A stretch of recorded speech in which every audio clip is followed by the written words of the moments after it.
Good morning. You have an old story running in the background and it's creating a distraction. We have the Hanged Man, the Page of Cups, and the Nine of Swords. And what's influencing this, we have the King of Swords, the Five of Pentacles, and the Knight of Wands. First thing I want to point out is that this duo right here, it feels like a lightning fast habit, like an instant reaction. Okay, and I say that because this Five of Pentacles is exuding like the need for relief right now. The need for relief. And for the King of Swords to be looking at this dynamic here, I'm seeing these two together right now. It's like there's a recurring narrative, again, that there's an old story that it actually is creating more like energetic debt, or it's a habit, a repeating habit, a repeating story, where we're assuming the default is that we're going to be taken from, or we're going to receive less by default. This habit may also be one that does give us instant relief, because it could be like medication, right? It could be a form of medication. But for it to be the Five of Pentacles and it moving quickly, the Knight of Wands definitely wants to move in a certain direction, but the Knights are very sophomoric, so they're still in this like development stage. They're the page in motion, so there's still this wisdom that is yet to be had. So at this point, I feel like when I say wisdom that's yet to be had, I feel like that wisdom is equivalent to progress. So we haven't experienced the progress that we've been desiring with this relationship, to say like a substance or even a story. Maybe, you know what I'm also getting? I just also heard like robotic affirmations.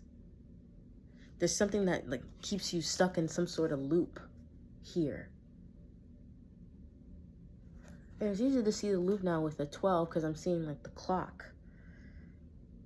So you're spending a lot of time doing something that is preventing you from being able to actually, I think, even hear or self-reflect on a part of you that is, I think if somebody else was observing you, it would be obvious, but it may not be that obvious to you. But it will be more obvious now. It'll make itself more apparent to you now, because I feel like we will be choosing to pay attention to what is possibly draining us, depleting us. This habit could be like scrolling on social media for hours and hours. Maybe we find ourselves on social media all day, all right? And I'll say this here as someone who's uploading content and interacting with it, right? As operating as a creator here. Yeah, I can easily become distracted. I do find myself grabbing my phone a lot throughout the day, okay? Yesterday, I tried to just be in stillness for 5 minutes on purpose. So some of you might already be doing this. You might even want to try this out, right? You could be inspired to try, I said 5 minutes, right? You could be inspired to try just doing nothing for a while, just being in stillness for a while, or doing just one singular activity, such as watching a show, watching a movie, and not being on your phone, something like that. I tried that. I was like, yeah, I still find myself wanting to grab for my phone, whether notifications are going off or not. But I was like, again, being a creature of habit, especially with this being like Taurus energy, right? The creature of habit, right? Our habitual creature is what I mean to say, creatures of habit, right? I think I said that okay. It's like, pace yourself, give yourself the time. Like, we don't have to do the thing where like we have to rush to the end. Let me ask you this. Are there any of you out there who feel like, okay, yeah, I know I want to do this. Maybe I want to like start a book, start a lesson. I want to maybe start a new idea, but we find ourselves like maybe like, again, at the beginning, right? But we find ourselves wanting to rush to the end. We want to get to the last page. We want to get to the last question. We just want to hurry up and get to the last part, right? Because I think if that resonates with you, there's a part of you that really desires to like feel like you're doing something. Yet I feel like you know that if you have like a bunch of like incomplete projects that are around you, even if it's clutter. Okay, I'll even raise my hand on that one. I'm looking at some spots of clutter right now that I will address today. But even that little bit of clutter, you might actually like maybe subconsciously be creating these little messes so that you create something for yourself to do. Yet at the same time, if they're still sitting around, maybe now we create these things to do, they now become responsibilities. And a lot of this self-care, a lot of this self-reflecting, a lot of this creating boundaries so that we have something for ourselves is about no longer taking on excessive responsibilities out there and learning how to become our own responsibility, caring for ourselves in that way. I can see why, and it feels a little bit agonizing because it's just really new. This is really new vibration, new territory. So honestly, like, there's a lot of ideas out there in some cultures that promote suffering as worthiness, and to not suffer, to explore what that's like, that can feel really weird. That can feel really weird to people. And trying to navigate as that person who is not always promoting the story of not being enough, right? Who's not always promoting this idea of I'm always available to help, who doesn't react to everybody who's putting their hand out, because you dealt with this before. What I do like about this is that I do think many of y'all are getting used to definitely saying no, because I can see that here. And if this is not just towards other people, if this Knight of Wands is operating as like that quick energy, that energy that gives you that relief or that warms you up, it will light itself on fire to warm you up, right? Be it a person or something else, right? For some of you, okay? And no shade. No shade, okay? But like, that's also a form of relief that we can look for. We just may need to take a break from it. We need to take a break. And that's not to say you have to end your relationship, friendship, connection with the person, place, or even like the pathway, the job. And like I've mentioned before, like as I'm doing this, I took a mental health week just for myself. I didn't need a vacation time. I didn't need, like, even my birthday's this month. I didn't care. I took more time off. Taking a break from the pattern so that you can spend some time with not constantly feeling like there's some energy looming over your shoulder to like get things done. So it doesn't always feel like, you know, actually, in fact, when something painful happens or agonizing comes up, but you don't always feel like there's something wrong with you that you even have to figure out. There's not always this puzzle to sort out, or this skein to unwind. Sometimes it's just a softness you have to give to yourself, like, oops, like, okay, that happened. I don't need to spiral. But where I do notice the temptation to spiral, that's a familiar story. So first and foremost, I know that spiraling does X, Y, and Z to my body. Okay, it maybe quickly does it to my body. Maybe this is even talking about, like, for instance, the history of lupus, right? Inflammation. You understand what stories can trigger that type of, those inflammatory stories that can trigger a type of chaos to unravel in the body all over again.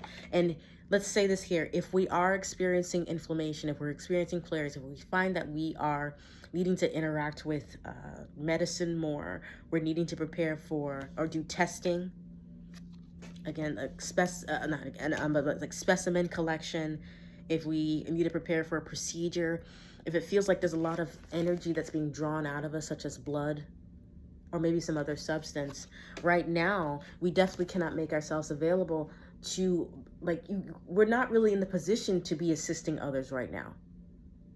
We're also not listen carefully. You are also not in the position to be messing around with people who cannot reciprocate. Let me emphasize this. I'm not playing with you. For fuck's sake, if you have somebody in your life who is just constantly bringing problems to you, constantly bringing problems, you're not in the place to deal with this. Exercise that no. Block them for a while if you must, but put up the barrier. Tell the story of completion. This is what's going on right now for me. And make sure it's clear. You don't have to be mean to somebody to let them know, I don't have room for this right now. I don't know why I had to be stern with somebody, but maybe that's how what you need to project onto somebody. That sternness here. The King of Swords know their story. They have no problems telling it. King of Swords also doesn't really like being distracted by telling that story either. So if this is somebody who constantly interrupts, if this person is operating as a distractor, or they're just kind of an interrupter all the time, what's interesting about that is that, like, as from the air signs, like that Aquarian energy, that's that disruptor, right?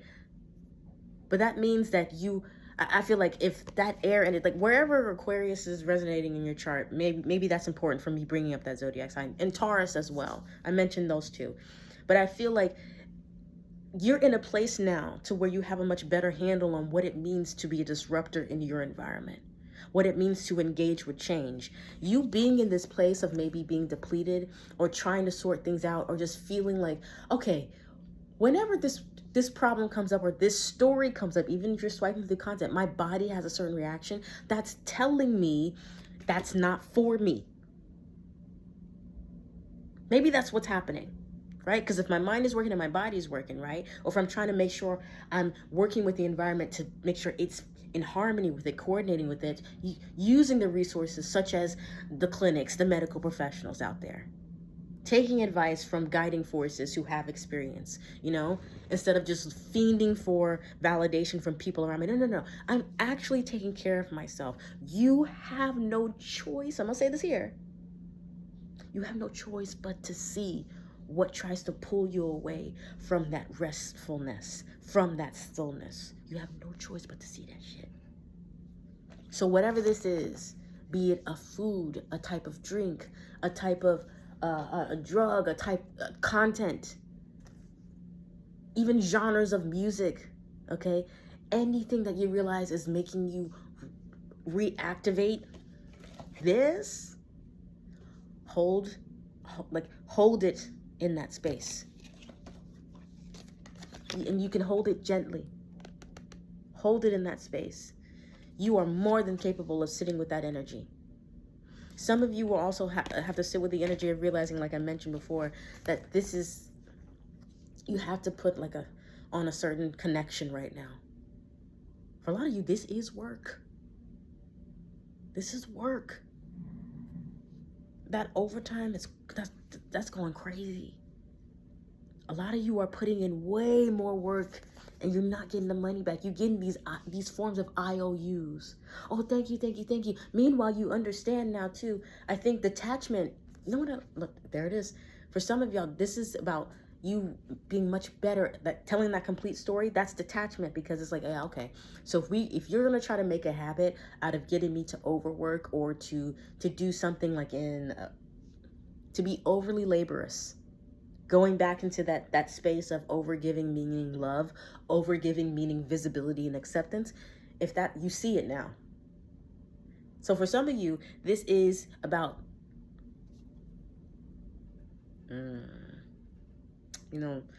looking for jobs. A lot of people say it feels like a job in itself. But I think you know how you feel when you have to think about this place, when you have to think about this dynamic, this relationship. You're giving much more than is being given back. And it's so interesting because there's that word. You can't really charge them interest. In fact, the interest that's been charged has been like your anger and frustration and resentment. And what's been the payoff of that? This? Sticking around?